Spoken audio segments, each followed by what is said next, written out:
No mass rollout of COVID jabs for healthy 12 to 15-year-olds for now. The health benefits for children are marginal, rules the vaccines body. Now chief medical officers will look at wider issues. The risks and benefits are finely balanced, but the other wider considerations such as educational benefits need to be taken into consideration.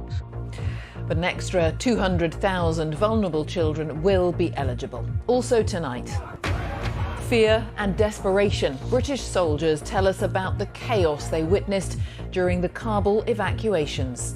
You can't see a young child, a baby, a woman crushed to death in front of you, and then you having to deal with the aftermath of that. You can't see any of that without being emotional. World football's governing body opens a disciplinary investigation after the racism directed at England players in Hungary. And golds in canoeing and athletics. Paralympics GB tops the 100 medal mark in Tokyo. And coming up in the sport on the BBC News Channel, Ollie Pope and Chris Woakes both score half-centuries for England, but it's finally poised in the fourth test against India at the Oval.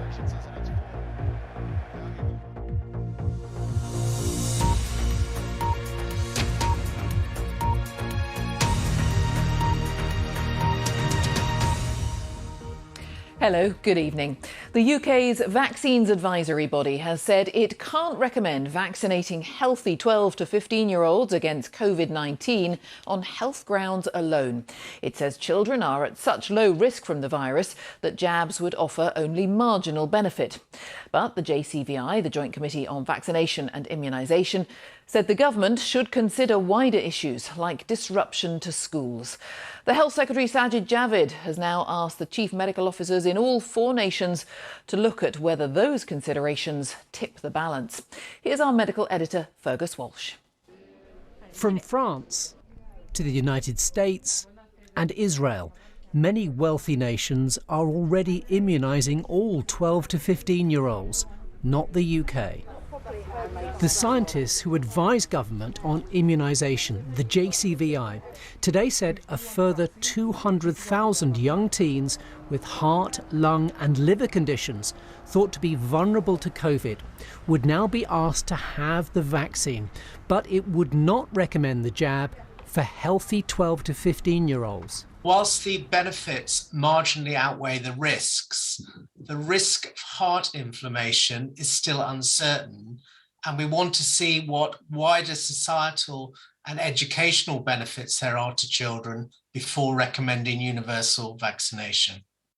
The key concern for the JCVI is the potential long-term harms from a rare side effect from the Pfizer vaccine. Myocarditis is inflammation of the heart muscle and pericarditis, inflammation of the heart lining.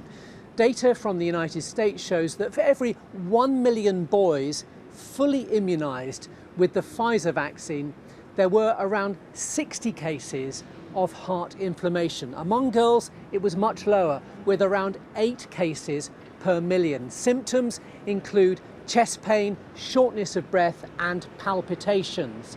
But these were generally mild symptoms and short-lived. As for COVID, healthy children are at minimal risk of severe illness, with just 2 in a million admitted to intensive care after infection. Immunising under 16s might help suppress COVID, but should the young be vaccinated to protect the old? If we're going to vaccinate our children, it's got to really be in their interests and not in society's interests to vaccinate them. And I think it is a difficult decision. Vaccinating 12 to 15-year-olds could help their education by limiting outbreaks in schools. The UK's chief medical officers have been asked to consider this by the Health Secretary Sajid Javid, who had little else to say tonight. What's your reaction to the JCVI Thank you for coming. decision? Thank you for coming. Yeah, I think so what do families make of it? People between the age of 12 to 15 should be able to get a vaccination to prevent the spread of the virus. I would not recommend. For the moment, it's too early. I think if we want to get the pandemic under control, then we have to vaccinate as many in the population as possible. Many other countries rolled out vaccines to the under-16s during the school holidays. That opportunity has been missed here. But it may only be a matter of days before a final decision is made on whether to immunise all 12 to 15-year-olds in the UK. And Fergus is with me. I wonder what parents watching this tonight should think about all of this, Fergus. Well, indeed, on the one hand, this shows the care and attention taken by the JCVI, this highly respected, fiercely independent group of scientists, and that may boost public confidence. But there's a danger, it looks like, dithering and passing the buck to the chief medical officers. And we're now entering this period of limbo. It may only be a few days while the CMOs look at the wider benefits. And if they then decide we should go ahead and immunise all 12 to 15-year-olds, I think some parents could be forgiven for feeling even more confused. Now, there has been some political frustration that the JCVI didn't make a green light decision during the summer. The UK led the world on COVID vaccination, but we now have a lower proportion of our population fully immunised than Canada, Spain, Denmark and Belgium. And there are 6 million adults who are yet to have a single dose of COVID vaccine. That's double the total number of 12 to 15-year-olds. And it's those adults who really need to get jabbed first. All right, Fergus, thank you. Fergus Walsh. Well, a former Conservative Health Secretary has said the government must bite the bullet and bring in tax rises to fund the NHS and social care. Jeremy Hunt said the pressures on the sector are only going to increase following the pandemic. The government is due to announce measures next week to address the challenges faced by the NHS in England, as the number of people waiting for procedures is at a record high.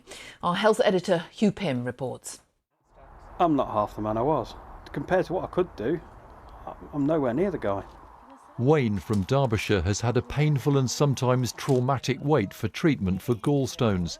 He was put on the list for an operation early last year, but while waiting he became seriously ill and spent months in hospital. He had to learn to walk again and build up his strength.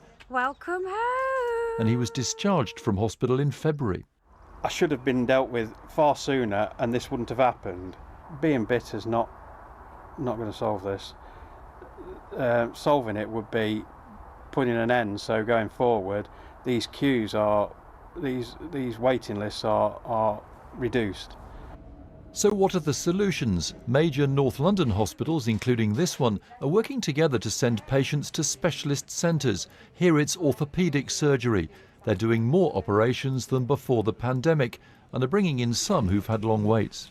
We know that waiting with advanced arthritis is causing significant problems with mobility, obviously persistent pain, and for many, their mental health has also suffered. So to be able to get back to operate now is very rewarding for us, and of course, it's good to see that our patients are getting the treatment they require.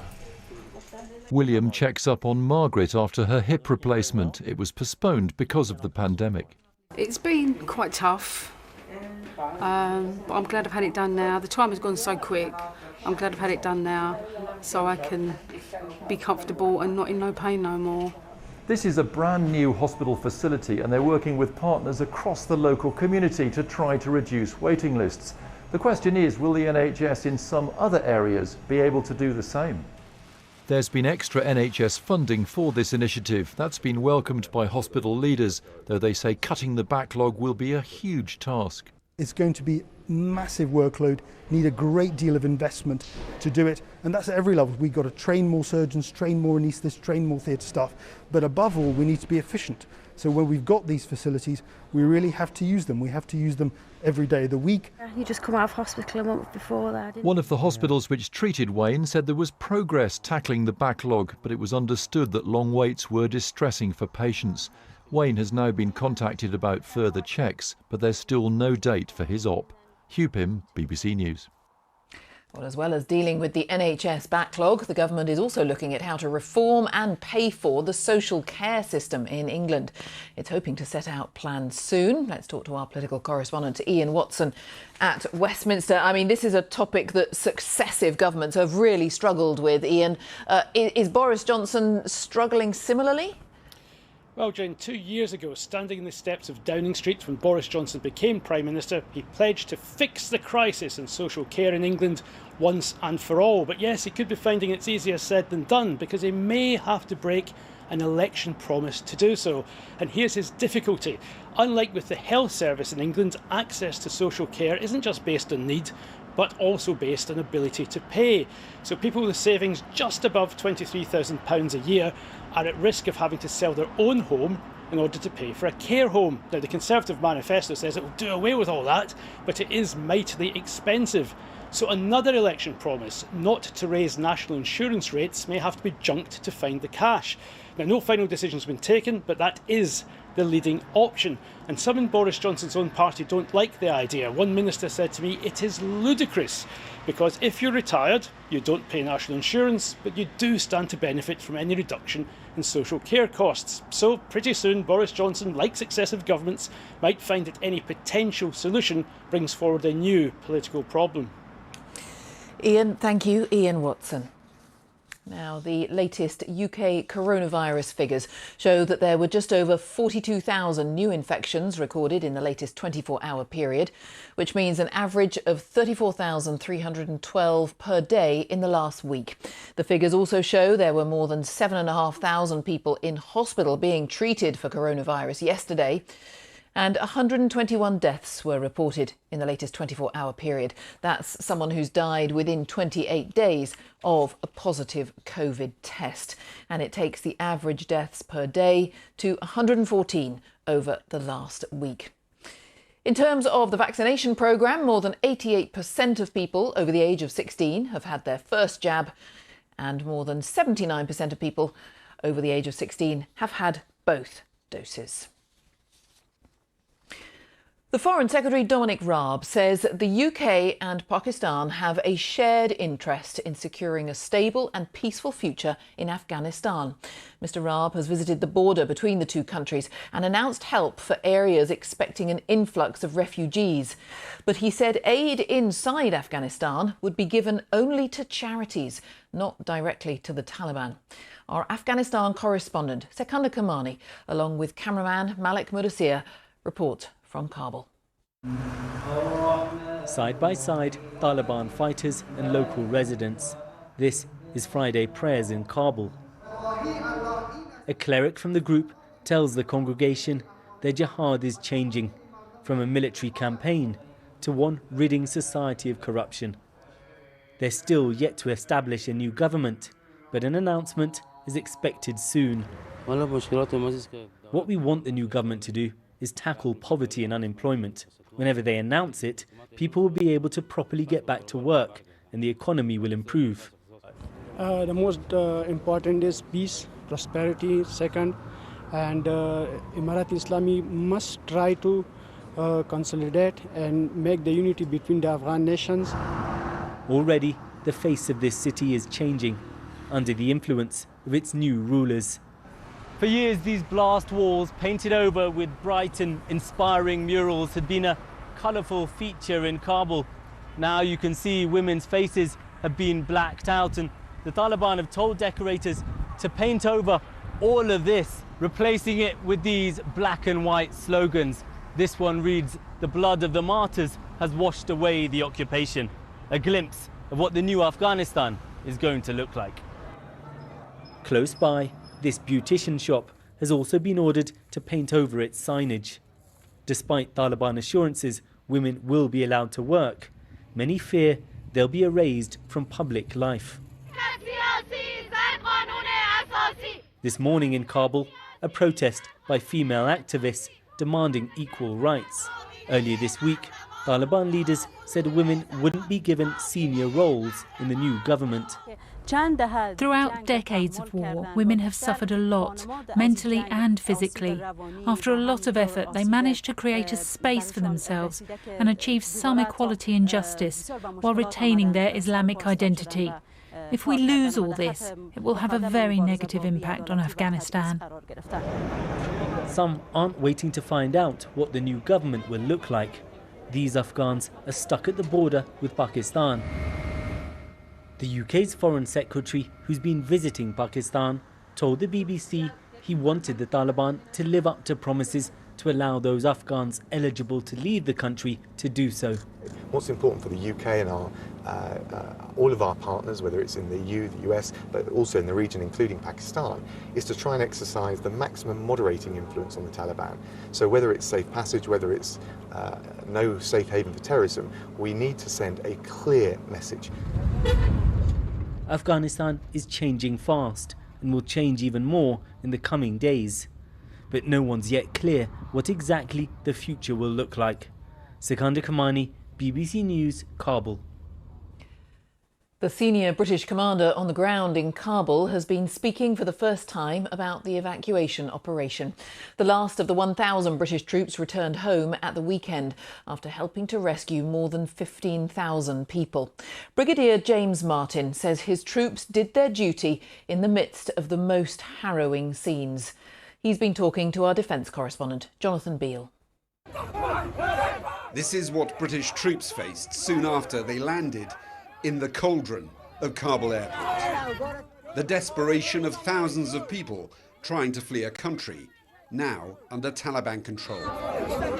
Soldiers trained for combat, trying to instill some order in the chaos. A massive humanitarian mission that's taken its toll. When you are dealing with a very large crowd that is fearful, in fear of its life, crushing, pressing against you, when women and children are being crushed and, yes, dying in some cases in your arms, your agency to deal with the situation and change it is very different than when you're on combat operations. There was emotions all the way through the operations. You can't see a young child, a baby, a woman crushed to death in front of you, and then you having to deal with the aftermath of that. You can't see any of that without being emotional. There have been tears? Yeah, of course there have been tears. And they did all this while their own lives were under threat. It culminated in a suicide attack just over a week ago. 13 of their US comrades were killed in the blast, along with more than 150 Afghans who were hoping to get on a flight to freedom. It's carnage. It's carnage. When that level of explosion and combination of shrapnel is detonated, there is only one result, and that is carnage. But the way in which I witnessed our soldiers react to that incident was, one of the finest things I've seen. They ran towards the explosion. They provided immediate medical succour and support to the Afghan civilians that had been wounded. Brigadier Martin himself has done several tours fighting the Taliban, who are now back in control.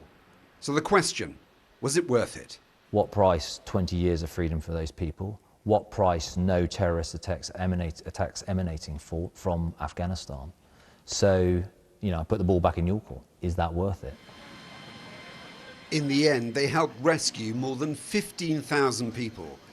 And while questions still remain about the speed of the government's response, who can question the courage, commitment and compassion shown by Britain's armed forces? Jonathan Beale, BBC News.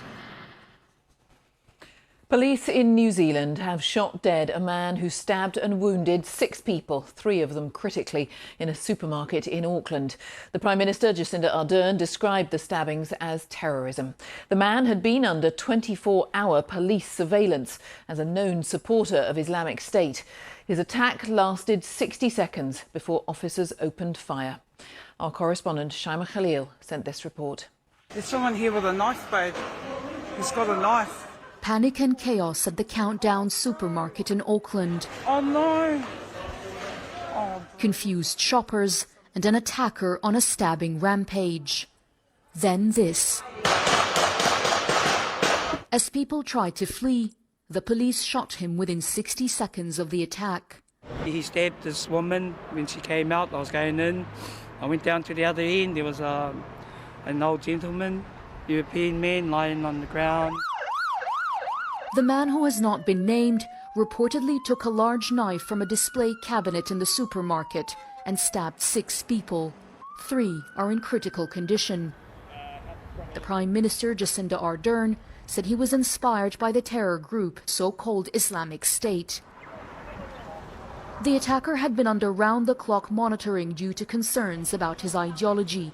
He became a person of national security interest in 2016 and had been on a terror watch list. Questions have been raised about why no action against him was taken before 6 people were injured. The reality is that when you are surveilling someone on a 24/7 basis, it is not possible to be immediately next to them at all times. The staff intervened as quickly as they could, and they prevented further injury in what was a terrifying situation. Authorities are confident this was a lone wolf attack and that there is no further danger after a day of terror that left a community in shock. Shaima Khalil, BBC News.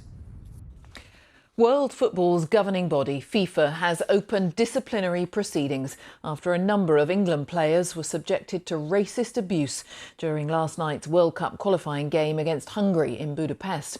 Raheem Sterling and Jude Bellingham endured racist chants from the crowd. Here's our sports correspondent, Natalie Perks. England knew the atmosphere would be hostile in the Puskás Arena. The president of the Hungarian Federation pleaded supporters not to boo. There's quite a bit of booing. But as England took the lead, it got much worse. Players were pelted with plastic cups, flares were thrown, and players faced monkey noises and gestures from the stands. Substitute Jude Bellingham was one of those abused. Tonight he's tweeted that racism will always be a part of the game until proper punishments are put in place by those with the power. His manager agrees. I don't think our players can do anything more than they have done over the last 2 or 3 years in trying to get the right messages out, take the right stands, and it's for other people to protect them. It's for me to protect them in the main, but for the authorities to protect them as well. But many feel strongly racist fans shouldn't have been there in the first place. This summer, homophobia and racism from the stands earned Hungary a 3-match supporters ban. But last night, the ban didn't apply because it was a World Cup qualifier rather than a European one. And that's perplexing to those who fight against racism in football. Hungary have been sanctioned for 3 matches, with 1 suspended by UEFA following events at the Euro, really just 5 or 6 weeks ago. And then to see them playing a full house match against a big, racially diverse team like England was disappointing. Hungary has quite the rap sheet when it comes to sanctions, and experts were resigned to more racism last night. Everyone expected the crowd to be vociferous anyway, but for it to spill over like it did was, demoralising from a Hungarian perspective, but also, like I say, almost entirely predictable. Reports containing video evidence of the racism is now with FIFA, which has opened disciplinary proceedings. But Hungary's foreign minister dismissed the atmosphere last night as simply hostile and said it was similar to what Italy faced at Wembley in the European final. England has its own problem with racism, of course, but for Hungary it's another night of shame and surely more sanctions. Natalie Perks, BBC News. President Biden has been praising the response in Louisiana and Mississippi to the damage caused by Hurricane Ida last Sunday. On a visit to Louisiana, he promised that the infrastructure would be built back better. The president's visit came as several states assess the damage caused by flash flooding produced by the remnants of Ida. At least 46 people died across New Jersey, New York, Pennsylvania and Connecticut. The Women's Super League has returned, and with a new broadcast deal in place, allowing matches to be shown live on the BBC and on Sky, it's expected to attract record audience figures. This evening, Manchester United beat Reading 2-0. The pick of the goals was this stunning long-range effort into the top corner from Una Badger.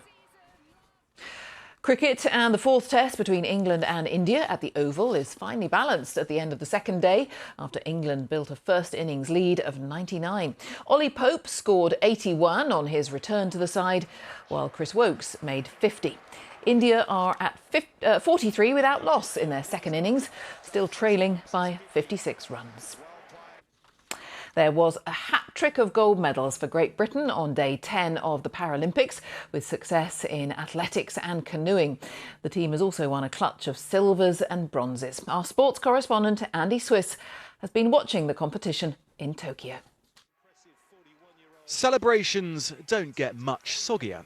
Emma Wiggs proving that when it comes to paddle power, she's the best in the business. The 41-year-old charging clear in the canoe sprint to take her second Paralympic gold. Gold medal. For Wiggs, the elation of victory was followed by emotion on the podium. Just getting to these games was a struggle after a serious wrist injury.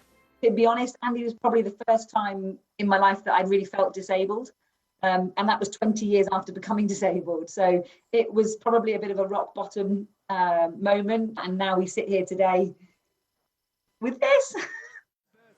It was also thumbs up in the athletics for Dunfermline's Owen Miller as he ripped up the form book with a brilliant run to take the 1500 metres title. In the high jump, meanwhile, Jonathan Broome-Edwards produced the leap of his life. After silver in Rio, it was gold in Tokyo. The world champion, finally the Paralympic champion. Well, the British team have reached a milestone today, the 100 medal mark. They were set a target at these games of between 100 and 140 medals, and still they keep coming. There was another one for the remarkable Richard Whitehead, but not the gold he's used to. The 200 metres saw a changing of the guard from the 45-year-old to a 19-year-old. South Africa's Ntando Malangu didn't walk until he was 10. Now he'd beaten one of the all-time greats. His wasn't the only extraordinary talent on show. Yan Shu of China beating Will Bailey as Britain lost out in the table tennis final. And then there was the wheelchair tennis. If there was a prize for shot of the year, well, Alfie Hewitt might have just won it. It wasn't enough for Hewitt and Gordon Reid to win their doubles final, but in defeat, they did at least have one of the day's most dazzling moments. Andy Swiss, BBC News, Tokyo. Fantastic. And that is it from the 10 o'clock team for tonight. You can keep up to date with all those stories, of course, on the BBC News channel. But now on BBC One, it's time for the news where you are. Hope you have a good weekend. Bye-bye.